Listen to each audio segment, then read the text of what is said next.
What's up, y'all? It's your man, ShawnMorgan, aka Comic Sean, on all social media, Instagram, everything except Snapchat and TikTok, because I'm too old for those. And I'm rocking with Michelle C and Kandid Kisses TV. Come holler at your boy. It's the Jill of all trades, Michelle C, aka DJ Make a Move. She cute. Your host of Kandid Kisses TV, everywhere you need to be. And if you don't know by now, it's not your typical interview, y'all. Kandid Kisses blown away. Kandid Kisses TV for tomorrow today. Man, throw that auto-tune on that bitch. Have you sound like Teddy Payne. Hi there, this is Kim Cole, and you are rocking with Kandid Kisses TV. It's your boy Talent, baby. Michelle and Kandid Kisses TV. With my girl Michelle C. Don't take it personal. Yo, what's up? It's Bruh Man from the fifth floor. In the ATL, chilling with Kandid Kisses TV. What's up, y'all? You're watching Kandid Kisses TV with my homegirl, Michelle. Hello there. Have you asked yourself what you're missing? I have. It's Kandid Kisses TV.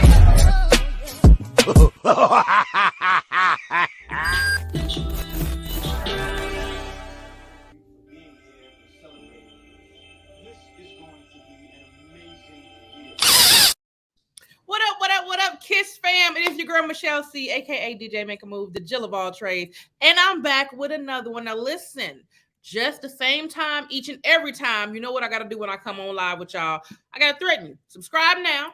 I'm going to tell you, mama, act like she don't raise you right. And before we get into it, you know how serious I am about it. I'm going to let my Aquarius sister let you know what it really is. I don't want to fuck nobody up. No, no, no, no. I don't want to fuck nobody up.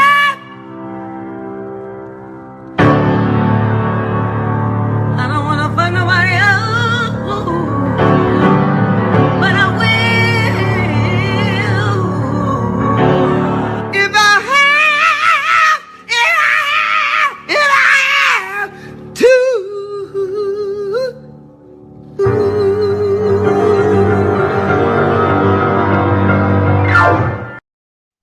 On God, Aquarius gang in this thing. So you know what I mean. Subscribe now. So now that the church announcements are over, we can get into these comedy streets like we always do. Coming to the stage, one of the dopest talents in these comedy game. He has been ripping the stage from the Bad Boy comedy. He's been on the silver screen doing movies and whatnot.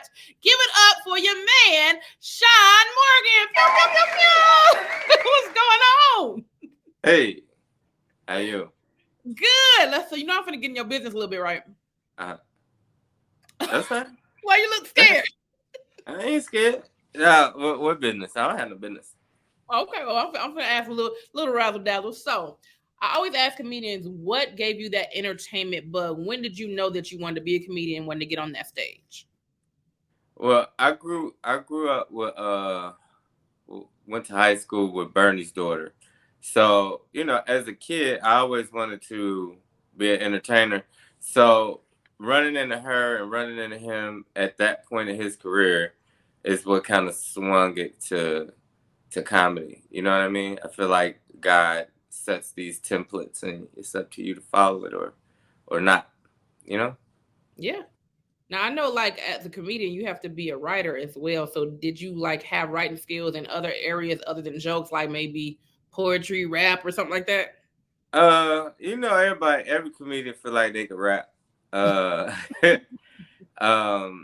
So a little of that, I did speech and drama classes and stuff like that. So, Okay. Yeah, I had a little bit of training, not a lot. So you got bars? Nah, not no more. What you mean not no more? You get your bars now. They like, if you thought about it, you have some they don't bars. even rap for real no more. They Well, just you be said that Teddy already. You said, come up with yeah, something. Teddy said, see, huh, then Simmons, ha, then, yeah. That's That's it. it. The mumble rap is selling. It's $1 million business right now. Mumble rap Yeah. works. Yeah, it's something. Got me Like- 7 million views on Instagram, so I ain't mad at it. Okay, listen. Okay, so you might need to go ahead and drop that album. That's what it sounds Nah, like. I'm talking about making fun of mumble rappers. So I get it. I know, but that's my point. If it made you $7 million on YouTube, what you think it's gonna do when you hit the record store? That is something. Yeah, that's something. Now that you put it that way. Now, Tell you, yeah, now I'm gonna be I'll out be here your like, yeah, yeah. So what was your first stage, your first comedy stage, and how? Because everybody says you never get over the nerves. Were you like extremely nervous, or it was just natural to you since you've already been into like the drama and stuff? My first stage was a picnic table with a karaoke machine. Facts. So, me and my friend, we were supposed to try it together. We went to a beach and we got a permit. We went to the beach and we put 2 picnic tables together for the stage, and we put a karaoke machine up there and just was telling jokes in the middle of the beach. So my friend, he chickened out. He didn't tell me if this is PG or not, so I'm just saying he chickened Oh no, out. we cuss over here. We act the fool. Okay, so yeah, so he bitched out. So I ended up doing it by myself. And Daryl Carter, who was friends with Gary Owen at the time, who was host of Comedy View, seen me. He was like, "You never did comedy before?" I was like, "Nah." And he was like, "You pretty funny that never did that shit before. Can you do it again?" And so we set it up and did it all over again. Did 2 shows at the beach, and then from there it went to I was an opener at this spot called the Juke Joy Cafe, and then I had my own little spot that I was co-hosting with Bobby Law, rest in peace, who in San Diego. So within like 6 months, I already had my own room. Nice. That's what's up. Yeah. So that it's supposed to be in your blood. You've been trying to. Yeah, I mean, a 1,000 mistakes later, but always on the right path. Right. Now, when you got to your first, I guess, real stage, and that wasn't a picnic table, how did you feel? Were you like, was it just whatever to you, or you had the nerves? Nah, I never had. I didn't really have the nerves like that. I have them more now than I ever had back then. But you've been doing it for so long. How you have it now? Because people's expectation is so high. So when I do shows that people don't know me, I'm a lot more relaxed than if I'm the person who they came for. If that makes sense. No, so like I just did a weekend with Michael Blackson. They didn't know who I was, so I was completely relaxed. But when it's my name or my face, and people like the expectations are just what people say about me in general, it always puts more pressure. And I tell people all the time, I'm a bursted pipe. I'm not a diamond at all. I fold under pressure every time.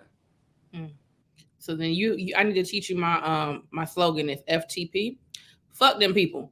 And then get you over the nerves all the goddamn time. Like, because I get nervous too, but like after a while, I'll just be like, I don't know these motherfuckers. Well, shit, whatever. So that's how I get through it. Yeah. I mean, and that's you in the earlier stages. That's how I did it. But like now, when I tell people all the time, they give me way too much credit comedically. Like now, because I publicly said something against certain goats or whatever, like they're trying to thrust me into that category. My level of respect amongst them industry people is high. You know what I mean? So that expectation is always like I'm like a perfectionist. So I'm gonna always want to do it to the best of my ability. If that makes sense. Now, have you dealt with? I mean, all the vets that I know that's in comedy game, they say it was a lot of hate back in the day. Like, did you have to deal with the hate, or it never came your way? Oh my God, it's unbelievable. Yeah, I mean the stories that come from that, and just and I didn't help because earlier in my career, right, when I first started talking to Bernie about being a comedian, he said 2 things to me that will always stick. He said, A, they ain't gonna like you. He never said why, but he just looked at me up and down. He said, they ain't gonna like you. And then B, the funnier you are, the less you work. Those were the 2 things. The first 2 things he ever taught me. And so when he said, oh, they ain't gonna like you, I was like, well, I was popular in high school. I'm a pretty popular guy now. I've never really had a problem with getting along with people. And when people said that he was prophetic, that was an understatement because it didn't take long for that shit to kick in. When I first started, Literally, so Damon Williams was the first person in Chicago to put me on. I started my career in LA. Okay. It was San Diego, then LA, then back to Chicago. So Damon was the first person to put me up. So it's like these group of new guys like myself. They was like, "Oh man, where you from?" I'm like, "Well, I'm from Chicago, but I started, in San Diego, whatever." "Oh man, it's hard as fuck to go up here, bro. Like I'd be up here every week, man. If you get 5 minutes, da da da da." Right? So this is what they're saying. And so Damon was up to me. He's like, "Hey, you next." And so that was like the beginning. You know what I mean? Because I could see the look in their face. Like, Right. who Like, the how you fuck do is that? this nigga? How Right. he get to do that? You know what I'm saying? And Mhm. so as, within my first year, another thing, go to Comic View, I was on standby, right? Mhm. So I sent in the tape, I was on the standby list in case somebody didn't show up, whatever, whatever. And I went, and while other niggas it was in New Orleans the first year I did it. Mhm. They was out drinking, going out chasing bitches. I went to the shows. I went to see the process. I was more interested in that part of it than the vacationing part. So I was sitting next to this lady, and we was cracking jokes and shit in between takes or whatever. And she was like, "You funny? When you tape?" I was like, "Well, I don't tape. I'm like one of these alternate niggas and shit." And she Right. was like, "Do you know who I am?" And I was like, "No, I'm sorry. I'm new. I've been a comedian a year. I don't know anybody." Right. And she was like, "Well, I'm the casting director, and now you're shooting." So, yeah, Wow. Sydney McCurdy. I still talk to her, and I love her so much to this day, because she was the first one to give me that opportunity. And literally, I went back to the room. I'm excited and shit. Like, man, I take tomorrow at 9 o'clock. Woo woo. And they like, how? I was like, Right. man, I Now was it's just coming. sitting next to the casting director. She put me on. Man, the fuck, man, nah, nah, nah.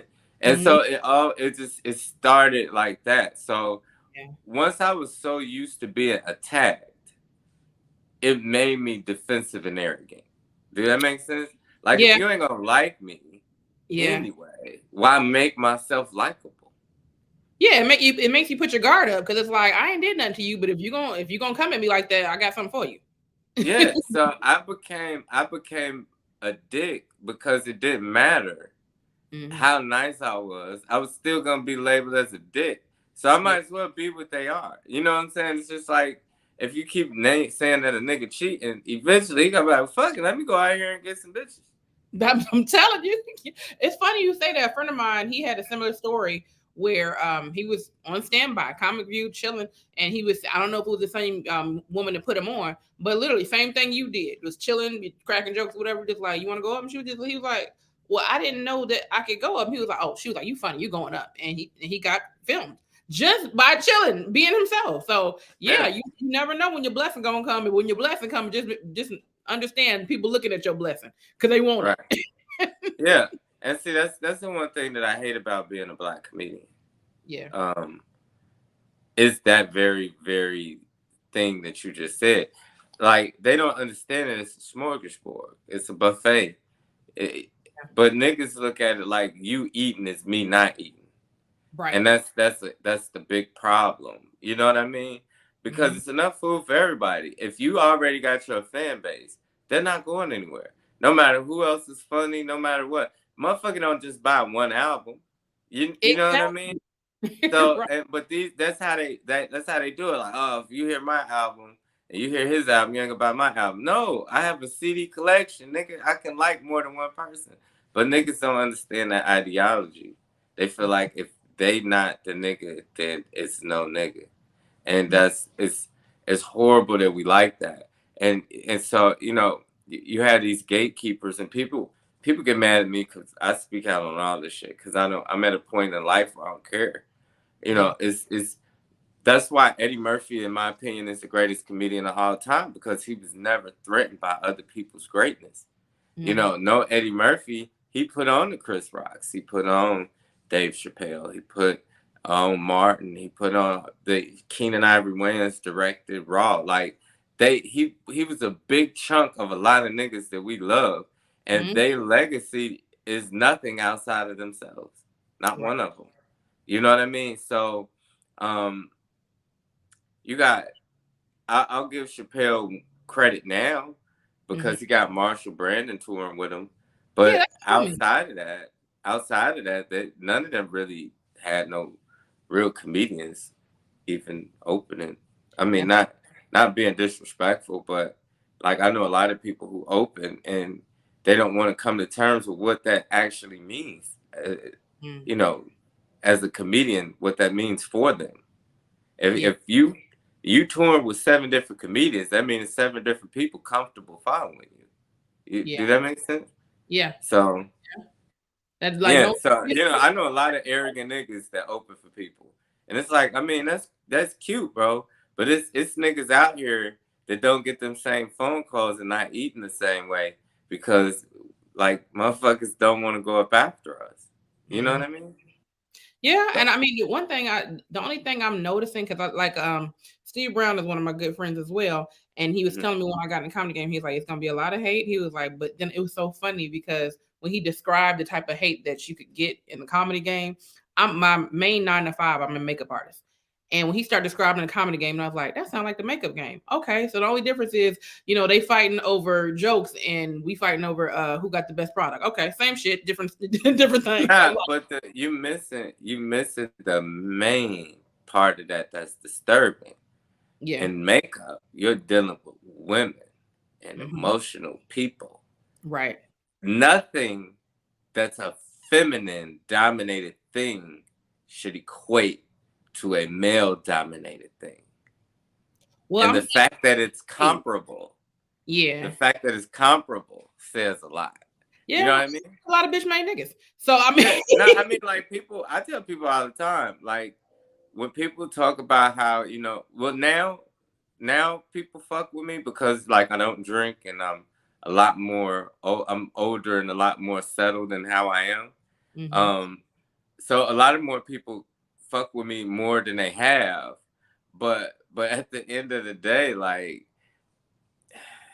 when I didn't get along with people, it didn't make me feel any kind of way because I felt like majority of the niggas wasn't cut like me anyway.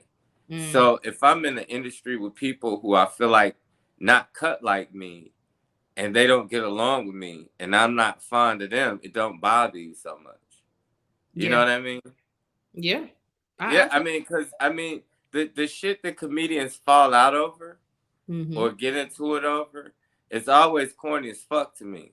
Like when people come at me or have came at me, it's always something corny. It's nothing relevant.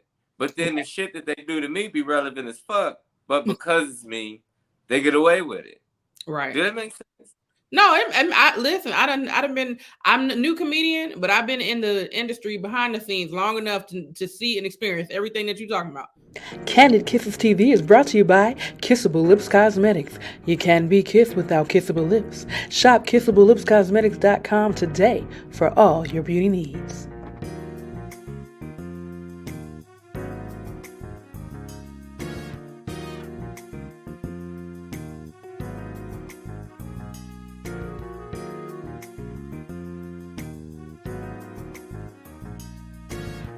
Yeah, it's insane.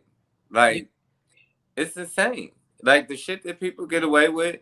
Like, if I was to say, I've seen people, they call themselves underground kings of comedy. And it's no disrespect. Like, I keep using this. It's no disrespect to what nobody else does. I don't even care what nobody else do. I'm just noticing and telling you what I've observed.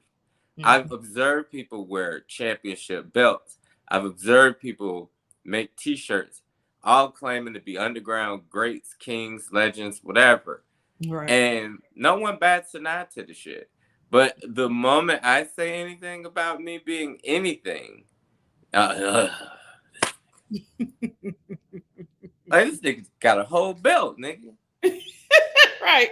All I'm doing is saying it, but now you. And there's no one who can ever say that they ever heard comes from my lips and my throat that I'm a great comedian.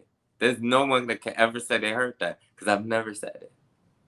But you don't have to say it when your actions speak louder than your words. It's like if you know that you're talented and you're gifted at what you do, you don't have to tell everybody, hey y'all, I'm talented. Hey, I'm gifted. They're gonna see it in your work. So yeah. But I definitely get it. Well, since we're talking about if the entertainment business wasn't your passion, what do you think your career path would have been? Lawyer. Hmm. Okay. Yeah. So That's what I you, was gonna go to school for, Duke Law School. what type of lawyer? I would have probably been defense, the one that makes the money. Yeah, they be getting in some mess too, though. I think like lawyer is a good position, but the shit that you got to go through with a lawyer too, that's kind of scary. Niggas be trying to kill you over a case. Yeah, nah. Like I just think that my logistical thinking would have just been better used there. Like I'm not a sheeple. You know what I mean? Mm-hmm. So like I try, and I even comedically test people's where they come from. You know what I mean? Mm-hmm. Like I don't go with the popular consensus. I'm a thinker and I make people think. And Yeah. sometimes that irritates people. Like when Obama first came out, I was very against Obama when it first came out. Everybody was like, but he's a nigga. I'm like, but he's a nigga that's running with somebody who clearly hates black people.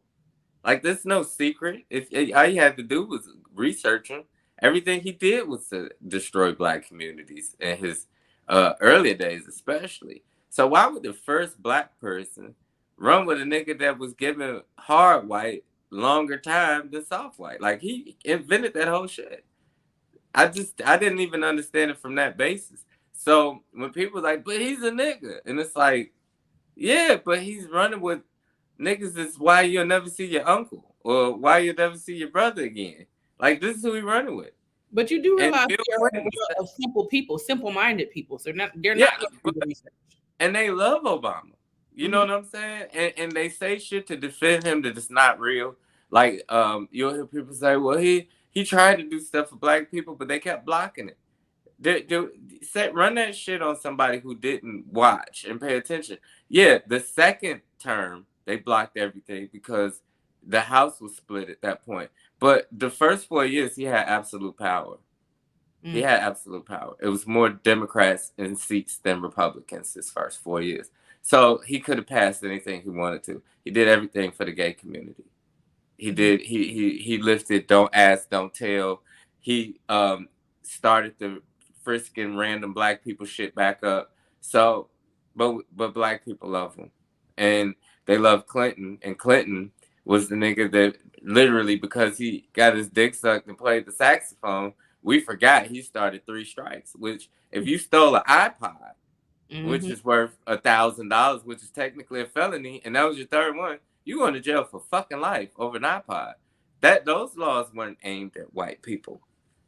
Listen, you better come on here and educate. You know, people don't do their research. Yeah, but I mean, it's right in front of you. Yeah. I mean, the fact that Joe Biden research it. If you put what they say, if you want to hide something from somebody, put it in the book. Put it somewhere that if they got to look it up, they ain't gonna do it. Well, I mean, let's just take this statement. You're not black if you don't vote for me. If that didn't infuriate you, then I don't know what can. How the fuck a non-black person gonna take away my being black for not fucking with them? And what did he reward us with, right? What did he reward black people with? The first 100 days, he said, hey, Asian people, I see you being treated like niggas. Only niggas should be treated like niggas. So let's implement some laws to where you Asians don't get treated like niggas anymore. And then what do I do for the black people? Hey, I'm gonna give y'all a free crack paraphernalia. Yeah, that'll do you good. You get all the needles and crack paraphernalia you want. And then I'll start an anti-lynching law. I know you're getting gunned down in the street by police, but I'm going to implement something that's not even a thing anymore. Right. The last known documented lynching was in 1985. And you come with a law in 2022 to stop black people from getting lynched. Man, listen. Yes, I'm telling you, it's a lot of stuff that people just do. They go right over their head and they don't care. They're just like, whatever. So when I'm around a bunch of people and comedians, it's the same way. That's why my thought process has always been different from black men don't get to die clean and exonerating people like Bill Cosby and Michael Jackson to, just being real. Just put shit in a real perspective. Yeah, people don't like to think no more. That's half the battle. Thinking is just like foreign language. Yeah, it's ridiculous. It really is. Like, what the fuck? Like, I just don't get people in general. Like, I just was out with Michael Blackson this weekend, and it was the most bizarre weekend I've had in a long time. Like, when I say niggas was knocking me down to the point where I had to say something. Because I couldn't let them. So, I understand he's famous, right? Okay. I get that. But you don't have to touch me to get to him. Right. Do you understand what I'm saying? Absolutely. Like, if I'm trying to get out of your way, and like one time he was talking to me, and a nigga literally like scooted in and bumped me back, and I was standing by a table. So you know how if a nigga stand behind your legs and you get pushed, your feet, you can't go nowhere, you're just gonna fall. So McGriff like held me up. Damn. And I turned around and said, "Blood, what the fuck, bro? Like, you know what I'm saying? Did you not feel me? I'm not an apparition, my nigga. I'm a whole person. I'm human. You gonna tell me you didn't feel that, bro? Wow. Oh, my bad, bro. Yeah, nigga, you're bad, bro. God damn, you got a dick. He got a dick. Why are you this excited? Why do you have to knock me over tables? Now, if you would have punched him, then what? Now you would have been an asshole. Right. And then, of course, the first thing motherfucker say, he's just mad he ain't Michael Blackson. No, nigga, I'm mad you almost knocked me over a fucking table. Exactly. I don't want to be Michael Blackson. I'm ShawnMorgan. Exactly. That's okay for me. Right. You know what I mean? I'm okay with that. Then another nigga tried to hand him a balloon. And I was like, dude, did you just try to get this man a fucking balloon? Like, get the fuck out of here. A balloon? Yeah. Tried to give him a balloon. And so Michael Blackson and the promoter guy and the security, they was laughing at me. Cause I'm like, what the fuck is wrong with you, bro? Why'd you just try to give a grown man a fucking balloon? Right. Oh my God. I'm so ready to go. I'm ready to get the fuck out of here. Like, these niggas are weird. Like, what is wrong with y'all? Yeah. I was like, what the fuck is this, bro? I've never in my 22 years as a comedian seen a nigga gift a nigga some shit like that. I've seen niggas try to pass a blunt. Like, hey, you want to smoke with me? But who the fuck? Flowers or a balloon or a candy? Man, that's just some shit you don't do as a man to a man. You just don't. Well, maybe he wasn't that type of man. Maybe he was the other type of man. Man, and see, they go too far too. Did you see the shit with dude that got his dick grabbed by a man yesterday? I mean, over the weekend. What's his name? Machine Gun Kelly. Yeah, he was rapping and a nigga reached around and grabbed his whole dick. Not me. I'd have been canceled. There's no way I would have laughed that off or just knocked his hand down. Yo, you just grab my dick, bro. Wow. It's the disrespect from me. Like, you come on now. And I mean, COVID's still out there, so give me my space. Like, come on, sir. Oh. Just don't grab my dick. Just let me have that. That part. Well, speaking of COVID, what is something valuable you learned during the quarantine time? And how were you able to pivot in the industry, when everything was shut down? I wasn't. That was the worst time of my life. Oh. Like, by the grace of God, I had great friends and great family who kept my head above water. During that time, COVID really just, it opened my eyes to a lot. Especially as far as people, and it created more of a disconnect actually between me and humans. Like, to be honest with you, a lot of the shit that they do and think and whatever, I completely disagree with the entire pandemic. Like, let's take the Breonna Taylor thing, right? Mm-hmm. So when it first happened, I was outraged like everybody else. Like, damn, they just killed whatever. And then once I started learning the facts about everything, I was like, why is everybody so upset, really? You know what I mean? Like, it was a set of very unfortunate circumstances. Don't get it twisted. You know, anybody being killed is horrible. So I'm not saying anything in that regard. But like everything that they were saying to rile us up wasn't even true. Like, she was not killed in her bed sleeping. She was killed in her hallway, going to the door. You know what I mean? And so the fact was, the boyfriend, out of his own mouth, admitted that they heard the knocking, and that's what made them get up. But they weren't expecting anybody, so they didn't say shit. Right. So when they was walking to the door with the pistol, the police kicked in the door. He didn't know who it was. He fired. The police fired back. Unfortunate circumstances, right? Right. But they tried to say that they didn't know where they was going to be. But that wasn't the truth, because if it was true, even if you're not expecting company, why would you go to the door with a gun unless you're doing shit you ain't got no business? Nobody regular goes to a door with a gun if they hear a loud knock. You know what I mean? So, I mean, it was so much suspicious shit about it. They weren't at the wrong house. She had ties to people that they were watching. And that's what happens. If you got cousins or you got friends and they you know, and they in the streets and shit, they gonna see you too when the police looking. You know what I mean? So it was unfortunate, but I mean, they weren't at the wrong house and she wasn't killed sleeping. So if the police felt like they were doing their job, I mean, motherfuckers, we can't have it both ways. We can't say we need the streets cleaned up and get drugs out the streets, and then when the police do it and somebody get hurt, be like, oh, fuck the police. Like, which one do we want? Well, no, you definitely got lawyer in you, because you dissected that thing.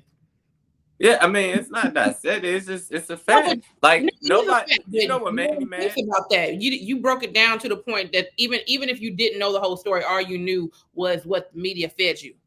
So, like, when you get the truth, then you start looking at it a different way. Like, wait a minute, now that don't make sense. Why did this happen? So, putting the pieces together is what I'm saying.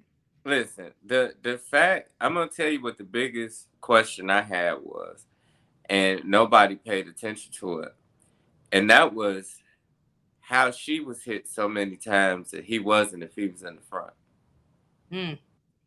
That was my biggest question.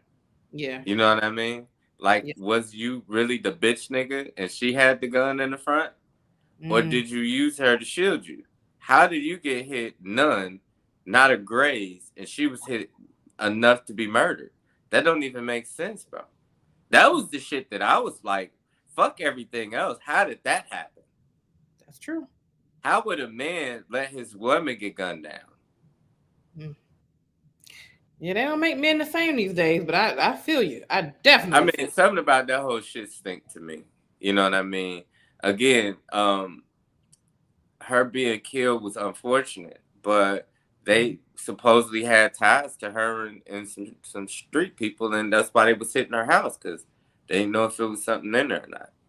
You know what I mean? So, I mean, in that case, it was another situation that happened in Chicago where they broke into this 50-year-old lady house and she was naked. She just got out of the shower, and they let her stand there for 45 minutes naked, and everybody was outraged. I was like, come on, son. In the era of suing, now, if she'd have been an attractive woman, and this sounds horrible, but if she'd have been an attractive woman, they would have moved a little quicker.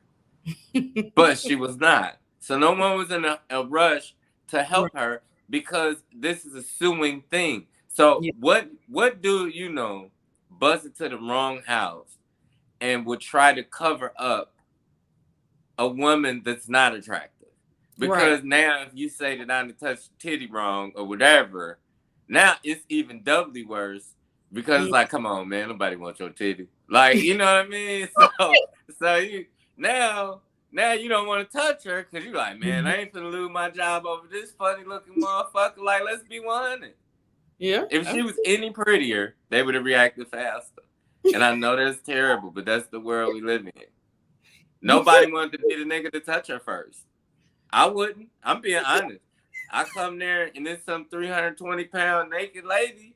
Like, unless I'm into that, I'm not gonna want to be the first nigga over there. Like, yeah, I'm over looking under the couch with a flashlight too. Like, man, damn, who gonna who gonna who gonna put clothes on a naked lady? Shit, man. Throw her a towel or something. Nah, nobody wants to be that nigga. And then if she said, "Oh, his elbow rubbed against my pussy, putting the towel on," now I gotta fight for my job, and you ain't even pretty. Nah, that's what niggas is thinking. Yeah, that's true. Well, on a brighter note, if you wrote a TV series today, what would it be about, and what role would you give me? If I wrote a TV show, yes, about just anything, yeah, whatever you want. And what role would I give you? Uh-huh. That is a loaded fucking question. Don't you be the I ain't gonna be the naked lady that y'all throwing a towel to, nigga. Don't you? Nah, I wouldn't say that. Cause see, it's a difference. It's a difference. Like, you are what you would consider plus size, right? Uh-huh. But you are a proportionate kind of size. That don't bother niggas as much. Yeah, I may not be the size I want to be, but I ain't sloppy with it. but it's a difference if you proportionate. Right. You can't be built like Grimace. Nigga, you know what? So you're not grimacy, like you're not grimacy. That's what you're gonna make up a new word, grimacy? Yeah, you're not grimacy. Yeah, I like it. But I'm gonna go with that one. But I don't know. People ask that question all the time, and I don't know, like what movie I would write. But if you have an idea of what you would want to like star in? No, I don't. No. The couple of things that I have in the works are in the works. So other than that, nah, not too much. Like, that's why I give props to these content niggas that do shit every day. There's no way I can do that. I mean, I could, but it would be shitty. It would be terrible. Well, if the check was right, you could do it. Nope. Nah, I'm not money driven. Nah, I'm not money driven at all. I've turned down plenty of deals. That makes sense, because that is not everybody's driving force. It depends on what it is. Like, yeah, I mean, even when I had chances to do Wild 'N Out and all that kind of stuff, and I just never even bothered auditioning for that type of shit because it's not my thing. You know what I mean? Like, if people like, "Oh, you quick with it," like, it's not my thing, bro. It's just, well, it's mine. If you put a bug in their ear about me, you can. You say what? I said it's my thing. If you want to put a bug in their ear about me, you can, because I'm trying to get on that show. Man, they auditioning from what I hear now. I know. I got people tagging me, and I'm like, tag me up, baby. I'm trying to get in there. Okay. Well, if that's the case, I can talk. We'll talk off camera about that. Okay, cool. All right, now during the quarantine time, everybody was in the versus battle. Now, I don't know if you're a music fan like that or not. If you are, which was your favorite versus battle? Ooh, it was actually a couple decent ones. I loved the Wu-Tang one. Who else was a good one? I actually dug the UGK one. Who else? It was a lot. And even on the softer side, the SWV Escape. Yeah, it was some decent. It was some decent verses. Like, the last shit was atrocious. I'm still trying to get my dance on. Well, if you could put a verses together that have not happened yet, who would you want to see in the versus battle? Free R. Kelly and jail R. Kelly.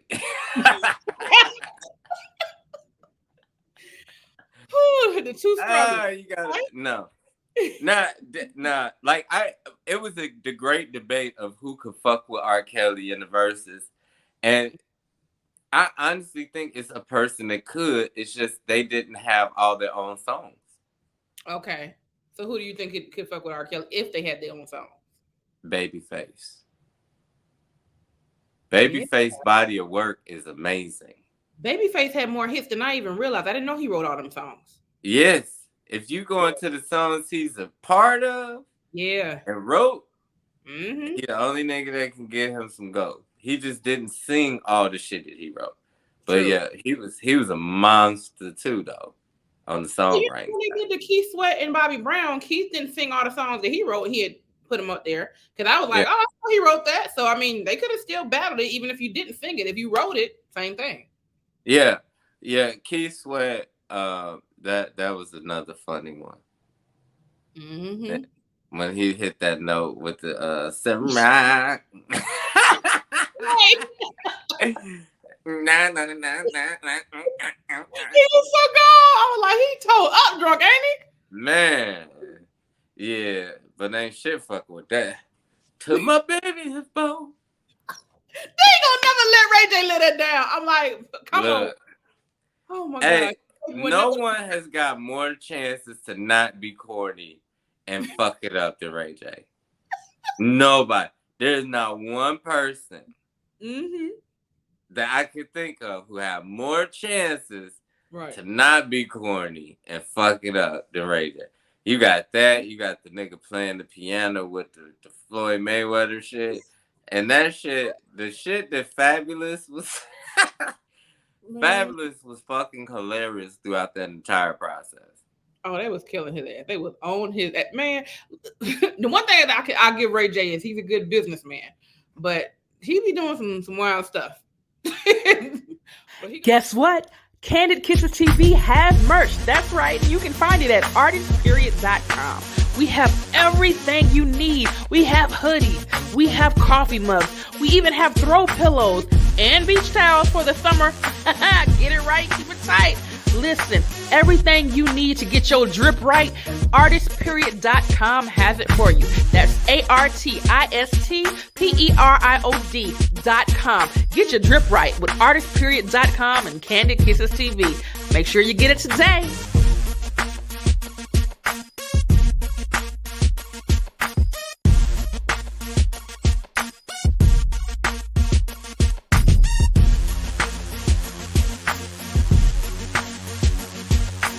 But he's the richest, I don't understand it ass nigga that I think in the industry. And I'm not hating. Kardashian? I just don't get it, huh? Just like Kim Kardashian. What are you famous for other than the sex tape, ma'am? Ooh, yeah, she fucked the nigga and looked great being fucked. And I mean that went a long way. Apparently. I mean, she capitalized. I mean, she created an entire culture actually because of that. Because it was a bunch of people who leaked sex tapes after that with the anticipation of being a hearse. She was groundbreaking in that. And I'm not going to take that away from her. When that tape first came out, niggas was like, man, who is that bitch? Now after we learned who she is, it's like, eh. Right. Like now we don't care, right? Yeah. Well, before we get out to the entertainment lane, who is your favorite rapper and singer? Now? Yeah, or just in general. I don't know. Like, rapper-wise, I don't know. Like, I love Ransom. I listen to a bunch of people, though, honestly. But they're mostly older people, if that makes sense. I like a lot of new old shit. What's new old? Like, I like the Busta last album. I like the Locks last album. It was a few albums in there that I'm waiting on. Supreme Clientele too. This shit's supposed to have been out a year ago almost. So I like Fight Dog just came out with an album. So I'd be on that type of shit. Fight Dog passed. So how long that album been holding? He died in 2017. That's a while ago. So they could come out with shit. They came out with shit with Pac for 15 years. So True. We can get him 5. Right. Okay. Yeah. This is actually a decent little album. So singer, I like the whole little, what do they call it? Trap soul shit. Like I like Black and what's my man name? Bryson Tiller. I can fuck with him. On the newer side. Yeah. Yeah. Those are probably like my favorite. But if you look at my iPod and shit like that, it's gonna be like I was just listening to "Lose Control" by Silk right before you called. First of all, Silk is my group. You ain't ready. Listen, I know every song. I know G is my homie, but this is what's so funny. I go way back with them so long. They sung at my uncle's wedding, and that's before they was Silk. And I've still been rocking with them. All they songs, all they albums, I got it. Oh yeah, Silk was cold. Oh yeah. Yeah. I used to be cool with Zoe back in the day, but once I left Atlanta, we kind of lost contact. But him and Dexter Tucker still talk, so I still check on him through him. Oh yeah. But yeah, they all. But matter of fact, I forgot his name. I know his face anyway, but he's starting to do like entertainment things where he's putting comics on like different shows or whatever. So he's still outside of music. He's doing other entertainment stuff too. Oh, okay. So. All right, before we get out of that, name one of your favorite female comedians. My absolute favorite female comedian is biased, so I can't put her in any list. Why? Because I'm biased. So, non-biased. Okay. I would have to say just niche. Biased. Niche. Okay. Biased, I have to say funny ass Tiara. I don't know her. I'm about to look her up. Okay. She's like my female comedy best friend. Okay. So of course she's gonna be my favorite. Of course. That's why I say it's biased. Yeah. But non-biased, niche, biased, Tiara. But Tiara has something special, like Niche has something special. I think it's a Cancer thing. Okay. Because me and Niche's birthday actually the same day, and then Tiara's like the 12th. Okay. And if you really look at the body of Cancer comedians, it's really kind of heavy. Tony Rock, Leon Rogers, Kevin Hart, Charlie Murphy, me, Just Niche, Wildcat, the list goes on and on. Yeah. Yeah, but what do you got some choices? Huh? I think you got some good choices. My all-time favorite, and I mean, people say, well, yeah, every time I say, well, oh, yeah, she is funny. Dominique is my girl. That heifer cracks me up. Yeah. Dominique has always been funny. I thought you meant like, you know, I mean, it's no disrespect to Dominique, but it's like a whole new kind of class of niggas. That's like me saying I'm my favorite comedian right now. I'm old niggas. I ain't relevant right now. If nigga ask somebody about comedy, I'm 20 years ago. So, well, see, but I've been, like I said, like I might be new to the comedy on the stage, but I've been a comedy fan for years. So I know all the old folks, new folks, even like, oh, I remember he was from that's how long I've been into like loving comedy. Right. Like, look, I go way back. I even know who Shucky Ducky is. That's how far back I go with the goddamn comedy. Man. And what's funny is they make fun of him on the slide and at Hamburger. They made fun of him. Hamburger, yep. Yeah. And I was like, how the fuck do Seth MacFarlane remember Hamburger? Man. But you never know. Mm-hmm. You never know who knows you though. True story. I was on the set of Dolomite with Eddie Murphy and Mike Epps and Craig Robinson and all these people. And so Mike Epps and Eddie Murphy was having a conversation. And Mike was like, yeah, I heard they bringing Comic View back and you should host it. And he was like, yeah, if I host it, who's going to be the first nigga I bring out? Jamario? Because nobody know nothing about no Jamario. And that's what he busted out the whole shit. And I was like, damn, Eddie Murphy know who the fuck Jamario is? That's yes! Awesome. It's hilarious. Like, yeah. I met Jamario a couple of years ago at like a convention I was at. Yeah, I mean, that's what I'm saying. That's how long I've been loving comedy. Yeah, but the fact that Eddie Murphy brought up Jamario, it shows you never know who you are. You ain't lying. And you never know who really studies the game. Like, you know what I'm saying? It's one thing to be funny, you doing your thing, but if you enjoy your craft, you know everything about it. Right. Yeah. I used to be like that.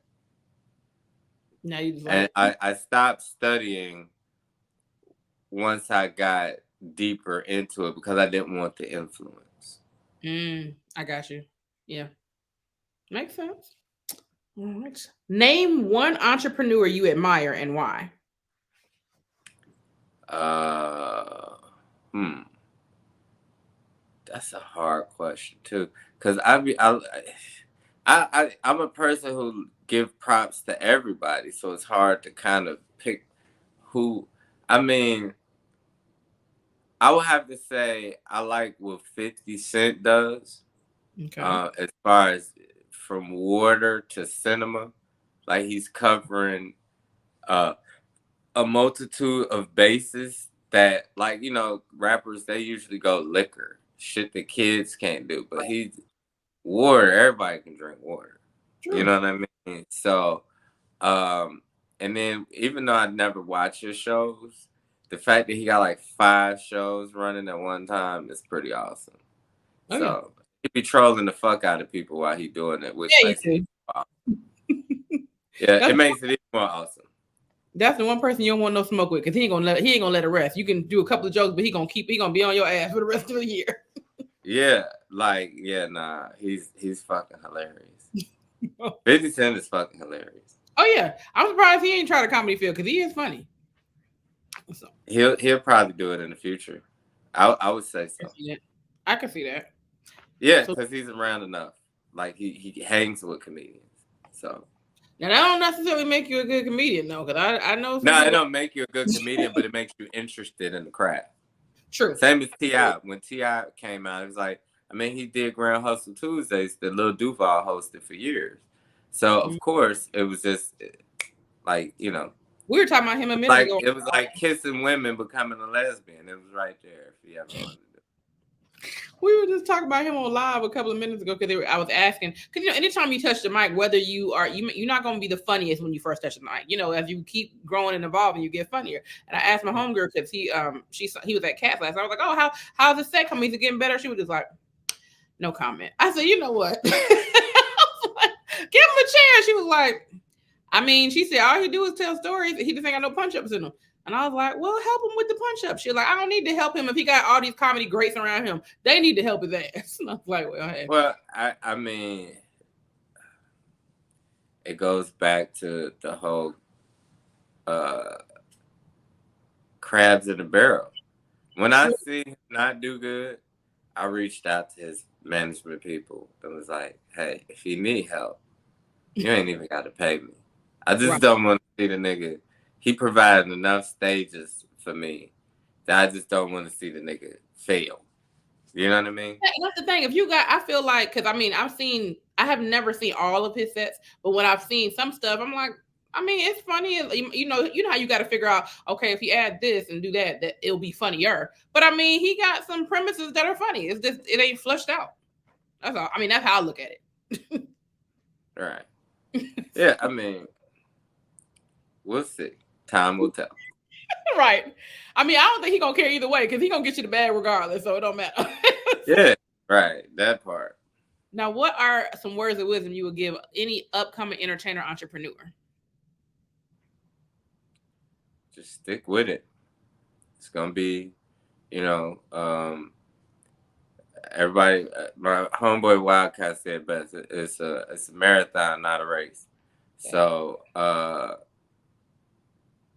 you just gotta persevere, keep pushing, and not worry about so much the other shit. Don't let it distract you. Don't let it embitter you, because a lot of people allow that. You know what I mean? Mm-hmm. And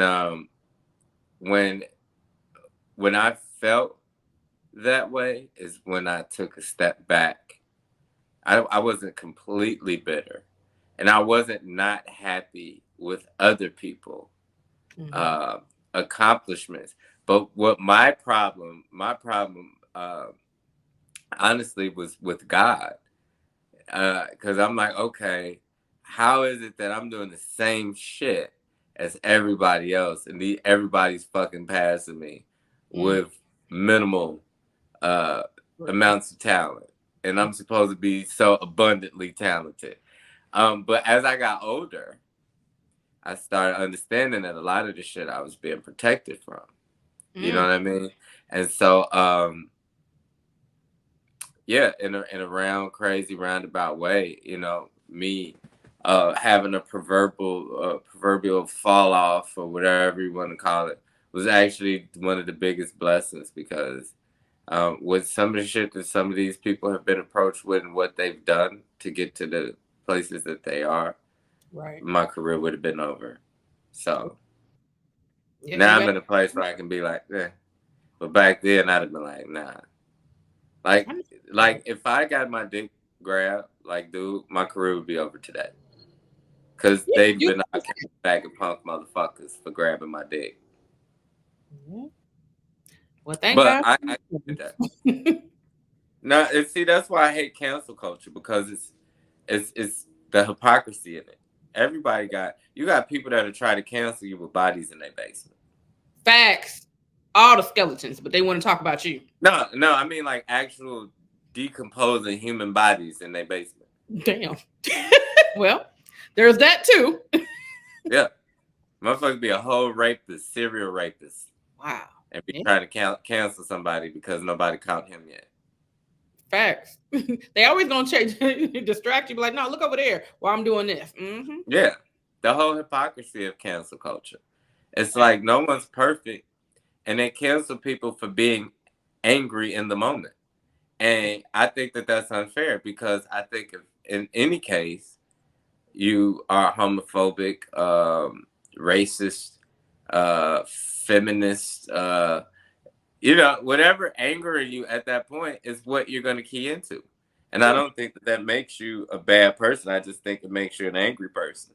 If I get cut off, by in a car by a small person or whatever they call now, I'm gonna be punk midget motherfucker. Like that's just what it is. They're gonna get all the smoke. Whatever. Yeah, if it's a white person, you hunky cracker bitch motherfucker. If it's a woman, you goofy stupid ass bitch. If you black, you nigger ass bitch. It's whatever is angering you is gonna be what you key in at.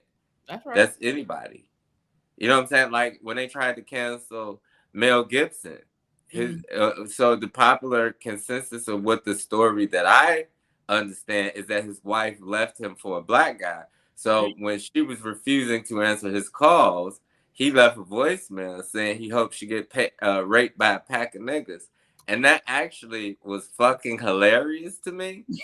But I understand people's outcry. But you're angry. You not answering the phone and you thinking about your regular dick and this big monkey dick that she taking now and she ain't answering the phone at night. And you know what she doing. You're like, she's sucking this big monster ass dick and she ain't answering my call. Fuck her. I hope this bitch get raped by a nigga.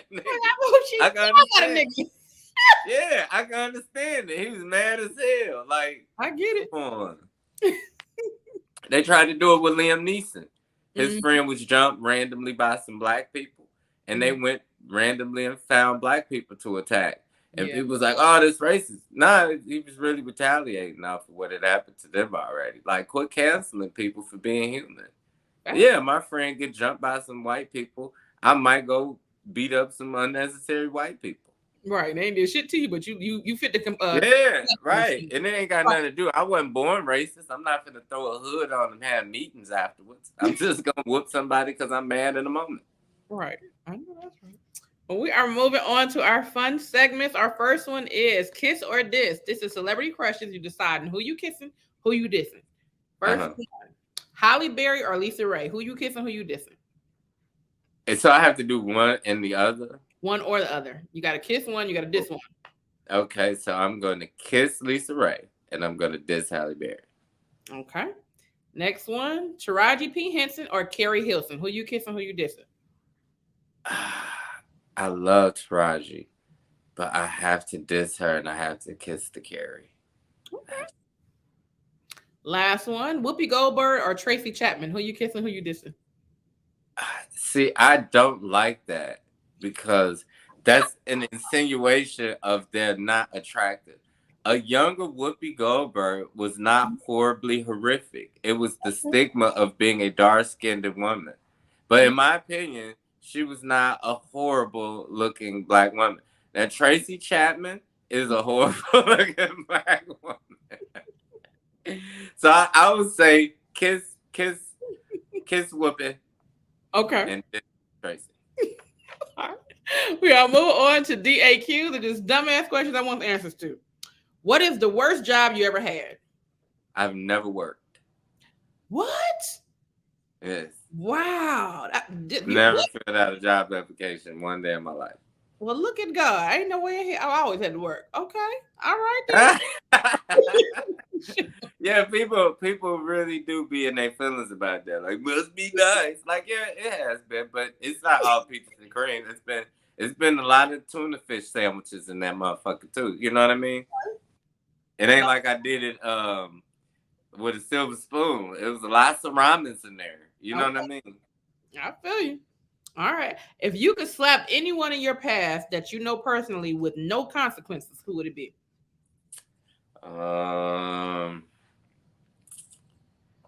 It would probably, I don't know. I'm not violent now. You'd have asked me a question 20 years ago. It's been a whole slap list. I couldn't think of anybody. I know who people would think I would want to slap, if that helps. Okay. You don't have to put their name out there if you just want to do their initials or say who they was. No, I think people would think I would say Baldhead or Corey Holcomb. Okay. I don't but know. I don't have any ill feeling toward anybody at this point in life. So there's no one I can think of. All right. If you had to lose a limb or a sense for a day, what would it be? A limb? Or a sense? Nah, I'm saying a limb. Okay, but what? What limb? My left arm. I don't do shit with that. Okay. Other than a taste, I can still finger fuck. I can still everything with. I can smell. As long as I can smell, taste, and see, I need those. You can take one of my arms. You can take the arm I don't use a lot. Okay. Other than a cat, if animals could talk, what animal do you think would be the rudest?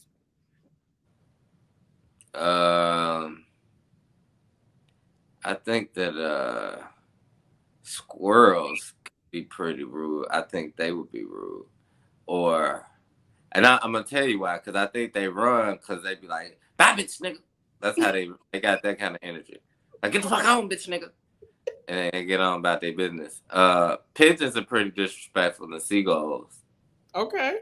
Yeah, definitely. Why you say pigeons? Cause they just walk around and be like, fuck you, little nigga. You know what I'm saying? This what we do. You know what I'm saying? Okay. So they be in the and like in certain places, they don't even move. Like, you know what I'm saying? New York, them motherfuckers be like, and what, bitch? I ain't flying the shit, goof ass. So that's pretty rude, right? Facts. Name 3 items you would purchase to make a cashier feel uncomfortable. That's funny as fuck. Like, am I doing it on purpose to make them uncomfortable? Uh-huh. Oh, like analies, a dildo, and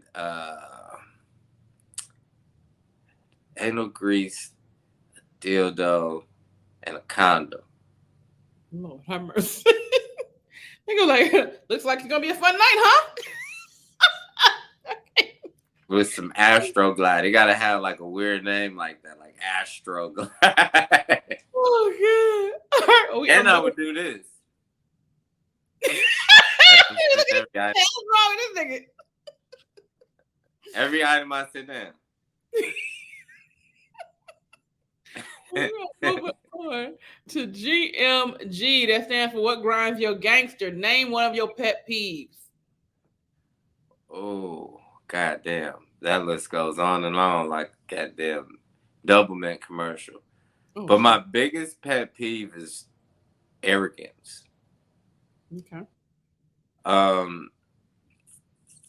don't like it because I feel like, and it's funny because people think I'm arrogant. Mm-hmm. But I think that's why I don't like other arrogant people. Yeah. Right. If that makes sense. Yeah, because they treat you as like, that's not how I get down, but if that's what y'all want to say. Yeah, like I don't like I just had a situation with a solid 5 who thought that I was like shooting a shot. It's like First of you're all, what you're not fucking gonna do is 5. say silent 5. What you're not gonna do. So she was a 5 at best. That's what You're a solid 5. Why the fuck? And so like I've had women that said I'm arrogant because I will say I don't deal with. I understand you have the vagina. Okay. Okay. But what most women have to understand is that I've seen enough vagina. Mm-hmm. I'm past that. I've run that course. You understand? Like everything that I want to do, I've done a couple times. So your vagina isn't my end game. So therefore, I don't have to take your foolishness. You know what I mean? Like if I'm trying to fuck, I'm gonna, you can dish whatever, and I'm gonna kind of take it, unless it's just unreasonable. Okay. But I've had women call me arrogant because, like, if I'm dealing with you, it's gonna be a we fuck with each other situation. It will never be a big I and little you, because at the end of the day, I'm 40-something years old. I'm a homeowner. I drive a 2022. I don't have no kids. Like, I ain't no fat nigga or no, you know what I mean? No, you know what I'm saying? I ain't no short nigga. Like 9.5 because she well, you would listen to her. I mean, listen, people hate to admit the world is the way that it is. Pretty woman get pulled over by the police, show a little titty, you let her go. Ugly woman get pulled over by the police, show a little titty, he giving her 2 tickets.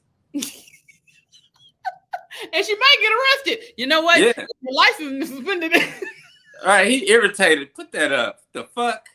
Like, nobody want to see that granny nipple. The fuck is that? Put that shit up. Don't nobody want that ugly ass titty. Well, moving on to the fan favorite, which is Opera That Thing Out. Now, Opera That Thing Out is where you pick any song that you know at least one full verse to, and you have to sing it in your best opera voice. It could be a rap song, theme song, nursery rhyme, whatever you got. What? A whole verse? Yeah, it could be the hook or a verse, but you got to sing it in your opera voice. You gotta have a better game than this one. No, that's the one. Okay. It's called Rumors by Lil Durk and Gucci Mane. Saying something like, "Don't believe no rumors. Rest in peace to Cooper. Mm-hmm. I hopped on the school bus and I bought a Ruger."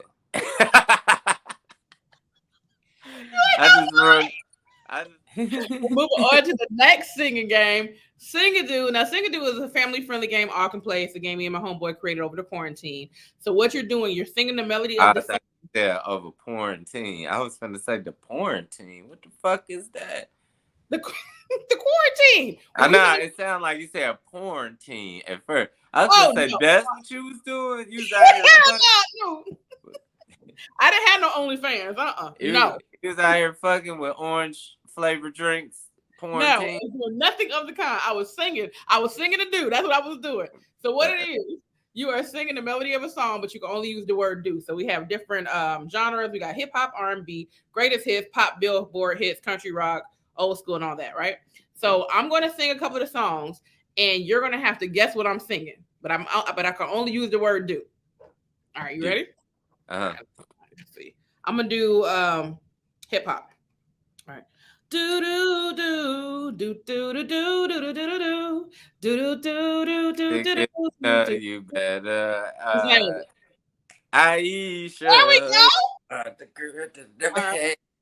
Next one. This is old school for real. Let's see. Do do do do do. I'm dreaming. Don't wake me up. Yeah, 80s baby in this thing. All right. Look, you're not gonna stomp me with that type of shit right there. You hear? All right, let's see. I got this one. You should know. This is obvious. This is old school R&B.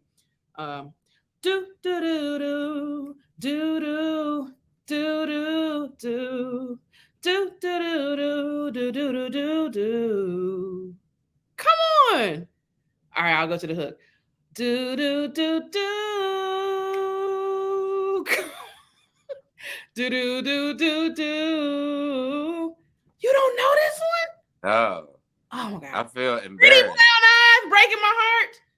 Ah, that ain't what you was singing. What was I doing? That one right.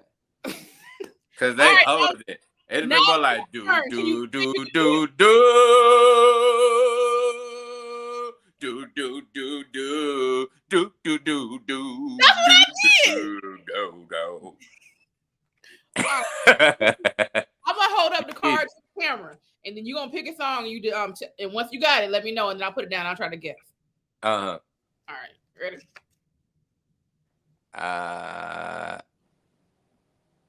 I can't see the other one. Okay. Got it? I got one. Okay. Okay. And I just heard it today. That's weird that would be on that. Okay. Do do do do do do do do do All My Life. do that I finally do. Hey, and that was on point. All right. Let's see how good you are. Let's Do go. like you. Let me see. Damn it, this shit is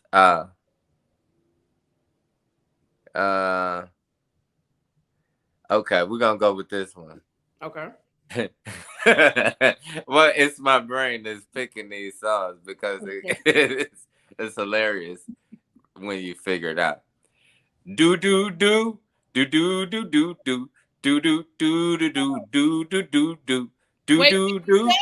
Before you go. Yeah. Come on, man. All my life I waited to do and wake me up before you do. Cause I'm not hanging on like no do. That is fucking hilarious. That game is awesome. I want it. Well, thank you. Well, you know how to get it, singerdoo.com. And that is how you get it. And thank you so much for coming in here, clowning, acting a fool with me. Please let them know. I'm going to put your Instagram down here, how they can find you, what your show is coming up. If you got some merchandise you selling, let them know. This is the time. Okay. Well, yeah. My dates are so sporadic right now, I couldn't tell you. At Comic Sean on everything, Instagram, Facebook, whatever, Twitter. I do sell my shirt. Okay. So let me tell the backstory to my shirt before people judge me. Okay. So I had a video that hit 7 million views, right? And so people started putting these little goats and shit on there, you know? And then they started going back to old shit, putting little goats on there. And so people's like, hey man, like, you know, you are one of the goats, especially in Chicago, whatever, and you need to own that shit because you always shy away from attention and blah, blah, blah. And so somebody taught me into owning being a GOAT, right? And so, of course, I could never say that I'm a GOAT in that facet. So what I did was I created my T-shirts. And my T-shirts describe why I'm a GOAT after 22 years of comedy. I'm gray, old, and tired. And that's what my shirt says. It's a GOAT. So if you look at it, I'm going to put it over my head. It's a GOAT. And it says gray, old, and tired. Can you see it? Can you see it? Yes, I can see it. You are retarded. Yeah. I need to get one of Everybody likes my shirt. You can't see it, but it's all glittery. Can you see it? I can. It's all glittery and sparkly and nice and shit. And where can people just like my shirt? Huh? Where can they purchase? You can get it. Just make an order on Instagram or Twitter or Facebook, and we ship them out and all that. And then I sell them, you know, at my shows when I have them. Oh yeah, my mom's birthday coming up. That's definitely gonna be her. Yeah. Yeah. Look, it's the GOAT. I'm the GOAT. You see it? That's how you do that thing. I know that's right. Well, that has been another episode of Kandid Kisses TV. We clock in every Monday, Thursday, 2 p.m. Eastern Standard Time. Make sure you catch us. Like, comment, subscribe, share that thing, and subscribe for real, y'all, because I will tell your mama. That's how I get down. That's right. We're both up. What singer do? Hey, what singer do? Hey, yo. What singer do? What singer do? Hey, cuz. What's Sing-a-Doo, cuz? Sing-a-Doo is a music game that all can play. All you have to do is sing the melody of the song on the card using only the word do. Do. Same genre. Do. What? Do. Do. Do. Do. Do. Do. Do. Do. Do. Do. Do do do. Kick off my shoes and relax my feet. Get ticket. Do do do And do result. do. Do do do. We'll make you.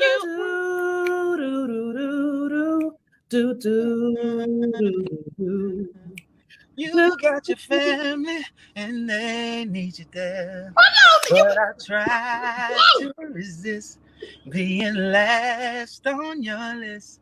But no other girl's gonna do. Order your copy today at singadoo.com.